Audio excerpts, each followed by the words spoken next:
Welcome back to All This Math. I'm your host, Professor Parker. And if you haven't already, please subscribe to the YouTube channel. Also turn on the notifications so you will be notified whenever I put out new content. Now, right behind me, you'll see what we're going to get into today. I'm going to show you how to write the equation of a line when given 2 points on that line. When given 2 points on that line, I'm going to show you how to write the equation of the line. Now, the equation of the line is like the name of that line, right? When we draw a line on the coordinate plane, we got the y-axis, we got the x-axis. We draw a line on the plane that consists of points that are on that line. So you need a minimum of 2 points, 1, 2, to draw the equation of a line. Now, when we write the equation of a line, we got 3 options. We could write it in what's called standard form. We could write it in what's called slope-intercept form, or we could write it in what's called point-slope form. Now, the most popular method of writing an equation of a line, or I should say the most popular form, is slope-intercept form.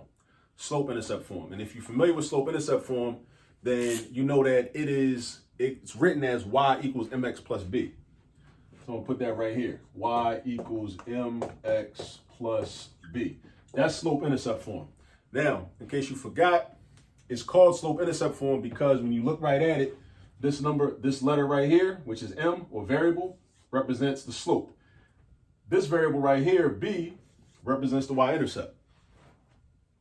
So when this is actually populated with actual numbers, it's going to represent information, certain information. You'll be able to look right at it and tell, okay, that's the slope right there. That basically is a number that tells us how flat or how tilted the line is going to be. That's what that does. And the y-intercept is the number that tells you where on the y-axis the line is going to cross the y-axis. Where does that happen? That's the y-intercept. Every line has millions and millions and billions of really an infinite number of x and y values because it has an infinite number of points. And every point has an x value and a y value. As you see here, every point has an x value and y value. But there's a special y value called the y-intercept. We use the letter lowercase b to represent the y-intercept. We use the letter m, lowercase m, to represent the slope.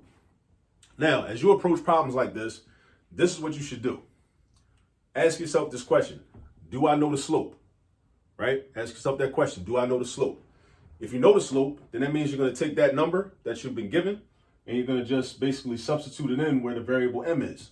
If you don't know the slope, then you have to know how to figure out the slope. All right? And I'm going to talk about that in a second. The second question you should be asking yourself is, do I know the y-intercept? Do I know the y-intercept? So those are 2 key questions, right? If you ask the right questions, you'll get the right answers. A lot of times in math, we fail because we fail to ask the right questions. So first question, do I know the slope? Second question, do I know the y-intercept? All right? In this problem, we don't know none of them. We don't know neither. But we can figure out both of them. First thing we're going to figure out is the slope. So make a note of that. You want to figure out your slope first. And I know that I can figure out my slope because I have 2 points. Whenever you have 2 points, you can use the slope formula, not slope-intercept form. A lot of people confuse the slope-intercept form with the formula for slope. Those are 2 different things. Those are 2 different things. This is the slope-intercept form. The slope formula is this. Lowercase m equals y2 minus y1 divided by x2 minus x1. That's the formula for slope. This is the formula for slope. This is the slope-intercept form of an equation.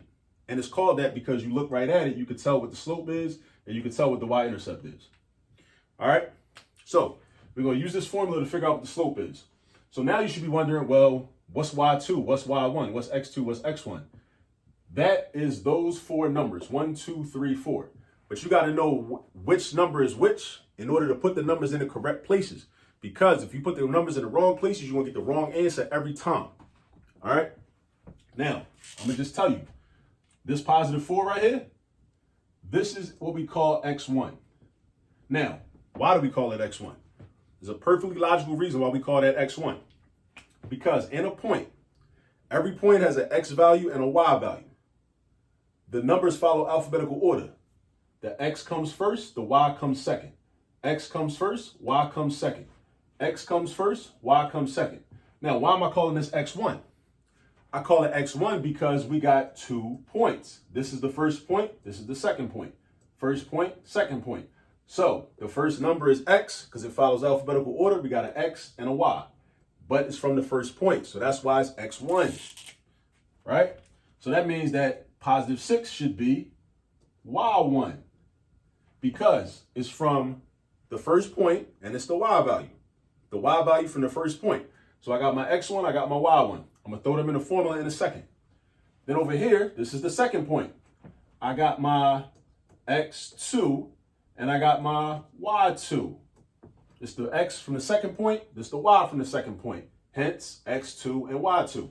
So now that I got my numbers labeled, now I can just throw them into the formula and then do the calculation, and then I'm going to know the slope. And remember what our two main questions are. Do I know the slope? Do I know the y-intercept? We're about to know the slope.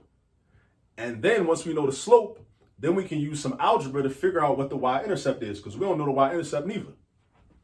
So check this out. Replace the y2 with -2. Write your minus sign. Replace the y1 with 6. Write your fraction bar. Replace the x2 with 2. Write your minus sign, because we're following the formula. Replace your x1 with 4. Write your equal sign. Now, in your numerator, we have to do the calculation. What is -2 minus 6? If you start at -2 on the number line and you subtract, you move to the left. You move that way on the number line. You move that way. You go that way 6 spaces because we're subtracting 6. So we end up at -8. So my numerator is going to simplify to just -8. In the denominator, we start at +2 on the number line. If we subtract, we move to the left 4 spaces. +2 minus 4, we end up at -2. We can simplify this fraction. -8 divided by -2 equals +4. That's my slope. I know the slope. So now I know this. I know the number that's going to go right here. This is my slope. This number is going to go right here. We're going to replace the m with that number. Now I need to figure out what b is. This is how I'm going to figure out what b is. Check this out. I'm going to use the SlopeIntercept Form, and I'm going to use some algebra. Watch what I do. I'm going to write 6 equals 4 times 4 plus b. And then I'm going to solve for b. Now, you're probably wondering, well, where'd those numbers come from? Why did I pick those numbers? How did I do that? Okay, cool. You should be wondering that. This is why. Remember, this formula is y equals mx plus b. I know a value for every variable up here except for b. I replace the y with a 6. Boom. I replace the m with this 4 because that's the slope. M equals 4. So I replace the m with the 4. I replace the x with the 4 because that's a 4. In this point, my x value is 4. My y value is 6. So that's why I replace the y with a 6 because the y equals 6 and the x equals 4. And then I got my plus sign and I got my b. Now, somebody watching this video might be sitting there thinking, well, why you use that point? Why you ain't use the second point, 2, -2? And I'm going to tell you why you ain't use the second point. Because I ain't feel like it. And I'm not trying to be funny. I'm not trying to be smart. What I'm saying is you have options. If you doing this problem at home and you want to use the second point, by all means, you can. You have that option. That's one of the beautiful things about math. It gives you options. You're not locked in. You don't always have to use the first point. You could use the second point. And watch this. Even if we plug in this -2 for the y instead of the 6, even if we plug in the +2 for the x instead of the 4, we will still get the same value for b. We will still get the same value for b. I know you might be thinking in your head like, well, how can I get the same value if I got different numbers? It's because it's all about the relationship between the numbers. You will still end up with the same value for b. I guarantee it. All right? So keep that in mind too. If you're given 2 points, when it's time to find the y-intercept, you can take the x and the y from either one. Either one. But this is what you can't do, because this is what somebody might do. Somebody might try to say, oh, well, I want to take the x from the first point, and then I'm going to take the y from the second point. No, don't do it. Don't do that. We're not doing that. That's going to be wrong. That's something you cannot do. That's an option you do not have. All right? So keep that in mind. You can take the x and the y from this point, or take the x and the y from the other point. Those x and y's go together. They go together. All right, back to this. I want to solve for b. That means I want to isolate b by itself on the right side of this equation. Right now, it's other stuff over here with it. This 4 and this 4. They got to go. First thing I'm going to do, multiply this 4 by this 4. So we got to know our multiplication facts. We got to know that 4 times 4 is 16. So then the 6 is going to come down. Then I got 16. It's not 8. 4 times 4 is not 8. Don't make that careless mistake. 4 times 4 is 16. We're not adding. We're multiplying. And then we got plus b. Now I want to isolate b, so I got to get rid of this 16. How do I get rid of 16? I do the opposite of what a positive 16 represents.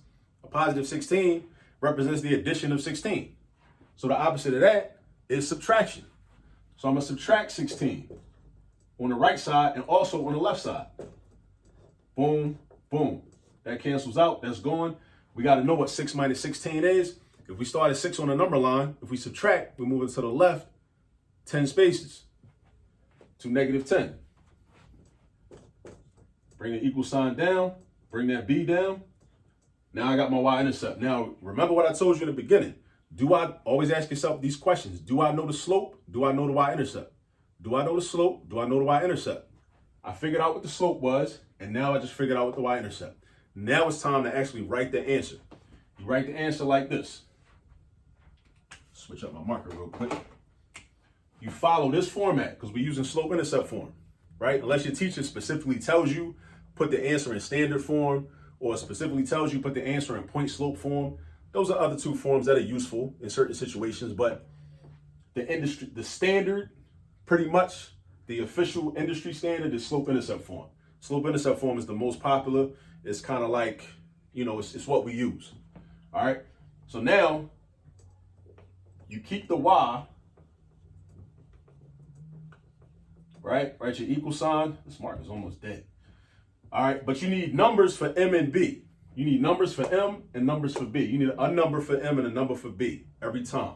So we got y equals 4x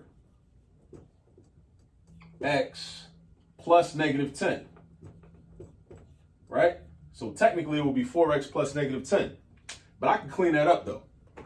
And I don't like this red marker, so I'm going to write it over again anyway. Adding negative 10 is the same thing as subtracting 10. Adding negative 10 is the same thing as subtracting 10. So I could clean this problem up by rewriting it like this. Y equals 4x minus 10. Because I don't got to, write all that. I don't need all that. I want my answers to be concise and tight and correct and, and accurate as possible. I don't need to write plus a negative when I could just write minus. Keep it simple. You know what I mean? So that is my final answer. If I wanted to check my work real quick, we usually don't do this, but if I wanted to check my work in this type of problem, I would basically just take the x and y values and plug them in and make sure that the left side of the equation is equal to the right side. Meaning, I take the 6 and replace the y, I take the 4 and replace the x. And the question becomes, is 6 equal to 4 times 4 minus 10? And it is, because 6 is equal to 16 minus 10. So it works. That means that this point is in this equation. It's on the line that this equation represents. I do the same thing with 2 and negative 2. So then I say, is negative 2 equal to 4 times 2 minus 10? Negative 2 is equal to 8 minus 10. It definitely is. All right. So again, whenever you have to write the equation of a line and you're given 2 points, ask yourself those 2 questions. First question is, do I know the slope? If you know the slope, then you just need to write it in the equation in your final answer. If you don't know the slope, you need to figure out the slope. Use the slope formula. M equals y2 minus y1 divided by x2 minus x1. Next question, do I know the y-intercept? If you know the y-intercept, you're just going to write it into the equation. If you don't know the y-intercept, you're going to take the slope and the coordinates of one of the points, and you're going to plug those 3 numbers in and figure out what you don't know, which is what we did right here. All right. So that's about it for that. Remember, if you have not subscribed to the channel already, please subscribe to the channel. Please turn on the notifications. Don't be stingy with this knowledge. When you get one of these videos, share it with somebody, because you probably know somebody else that's taking a similar math course that would benefit from the help. And if not just this video, from some of the other videos we have on the channel as well. So please subscribe, share the links, share the videos, tell people about what we're doing over here, All This Math. And as always, do remember, there's all this math all around you. Peace.